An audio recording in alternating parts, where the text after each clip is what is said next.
So the move-in day for international students is going to be Wednesday, August the 12th.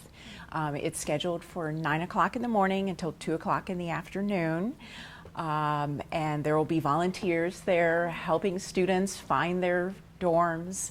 And they'll have plenty of time to move in that day, get checked into their room, get a little settled in before the international workshop begins later that evening.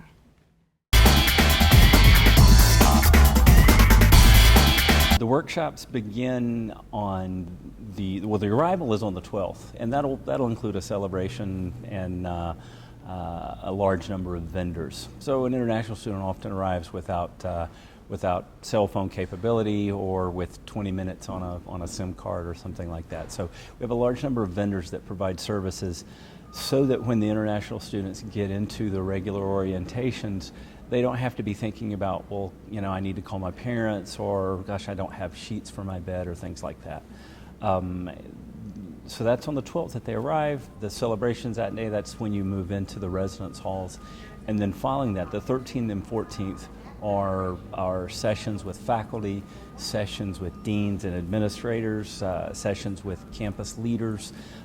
This year there will be a lot of student leaders as well, talking to the students about options and programs. We're looking at this in sort of a big picture concept. How do we get students who have arrived thinking they're just going to get a degree, how do we get them to where we know they're going to be as seniors? How do we speed that up so that they're really engaged earlier than that, when they're a sophomore or a junior, for instance? We have everything really well laid out. So first of all, there's move-in on August 12th, and that evening the international workshop begins, so that continues through the 15th. Then orientation is the 16th and 17th, and then Frog Camp begins the afternoon of the 17th, immediately after orientation finishes. So it's perfectly laid out, so there's, you know, efficient use of everyone's time, and that would actually be for the freshmen. For transfer students, the orientation session is a little shorter. So transfer students will go to orientation on August the 14th, which is a Friday, and that's actually during the international workshop. So it's a little more compacted, but transfers would still go to the same Frog Camp, which is the 17th through the 19th. It's called Frog Camp Summit. We provide a series of sessions for the parents as well. The parents aren't allowed to stay with their children and go through the workshops. And that's because it really is the period of time now when the student is beginning to make some choices. It's really a unique experience. The U.S. educational system is a client model, right? And the international student is a client. Their parent is not a client, even though the parent might see themselves that way. The student is. So we begin to teach the student what it means to drive their degree, what it means to drive their class selection process, what it means to find the right roommates and the right residence halls and things like that.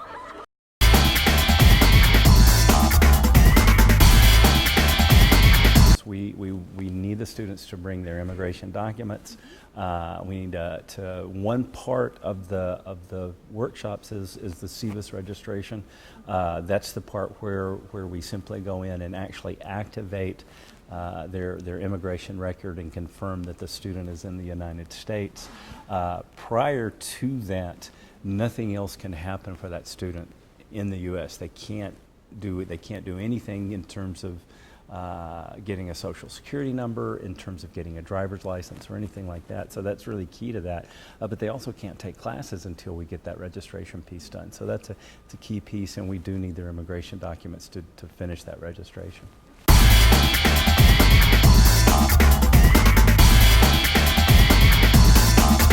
Some way we see the international students, TCU definitely sees the international students as ambassadors. They're going to be expected to play that role in class, and that's not the same thing as a student getting their degree. Being an ambassador requires the ability and the willingness to say how things are in their country and to represent their nation. It's no longer just about how we can convey knowledge to the students. It's also about what they can contribute to us. And so those sessions serve as cultural preparation. We get them on a level playing field for sure with the other students, so that when they go through registration, they already know the answers to certain questions, and they're not behind in terms of getting a meeting with their advisors and things like that. But beyond that, we also try to get them ready to represent their nation in their classes. It's integral to TCU that these 700 people from all over the world bring their culture to us, and that's one of the things we're trying to focus on in these sessions, is how that cultural transmission takes place, both from their end and from our end, because there's a lot of differences academically on how we do education in the U.S. versus in their country. Class participation, I think, is a great example, where here we really expect the student to step up and say, this is what I think. I don't like that model, sir. This is my belief. In many countries, the expectation is that the student just sit there and is a recipient for information. Well, it's not that way here.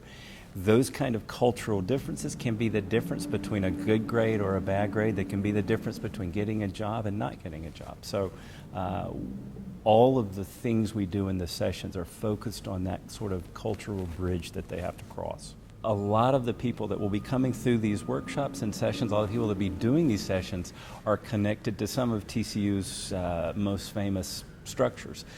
We have folks from the football program that will come and talk about TCU football. We have folks from the ranch, from the TCU Rangers, the guys that wear the hats at the football games. Those folks will be there. And those are all interesting and they're entertaining. But I think more important than that is they begin building the cohort, that group of friends that will be their friends for the rest of their lives. And it's different. It's not the same friends that they have coming out of their school. These are new friends. Some of them are not going to be from their country. They're going to be from the United States. We have participants from the U.S. in most of these programs this year.